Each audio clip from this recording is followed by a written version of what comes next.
अस्सलाम वालेकुम। उस्मान एग्रीकल्चर च दोस्तों खुश आमदीद कहने। उम्मीद है कि दोस्त खैर आफियत दे नाल होणगे। अज गल्लां मंडी के अंदर माशाअल्लाह गंदम के अंदर बड़ी तेज़ी देखने को मिलती पई। अज गल्लां मंडी के अंदर गंदम जी है पहले की निस्बत बड़ी महंगी फरोख्त हो रही है। नाल अगर आप कपाह की गल करते हैं, कपाह भी अज कपाह के रेट अंदर इजाफा देखने को मिलता पाया। बाकी सूरत हाल की है मकई की, झोने की की सूरत हाल, मुंजी की भी दोस्तों आप रेट शेयर करते हैं। तेल की भी माशाअल्लाह मंडी के अंदर आना स्टार्ट हो चुके हैं आम रूटीन के नाल।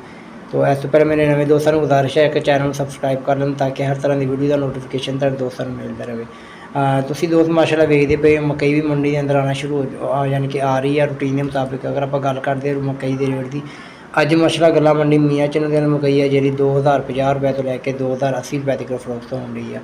इसी तरह दोस्तों अगर आप गल करते हैं कपाह के अंदर माशाअल्लाह बड़ी बेहतरी नज़र आ रही है। तकरीबन अज तो कुछ दिन पहलों कपाह जी 7000 रुपये तक फरोख्त हो रही थी, 72-7300 तक।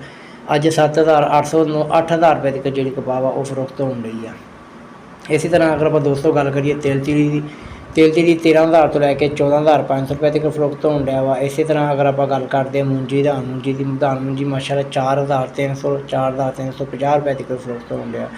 हुण आप दोस्तों गल करते हैं गल्ला मंडी मियाँ चन्नू के अंदर गंदम की सूरत हाल है। गंदम अज माशाअल्लाह गल्ला मंडी मियाँ चन्नू के अंदर 2,900 तो लैके 3,050 रुपये तक फरोख्त हो रही है। 3,050 रुपये तक जे घरों लैके जा रहे हैं उन्होंने मिलती पई है। बाकी किसान भाई भी मंडी के अंदर गंदम लैके आना शुरू हो चुकी है। और बाकी अगर गल करते कपाह की मकदार ज़्यादा वा।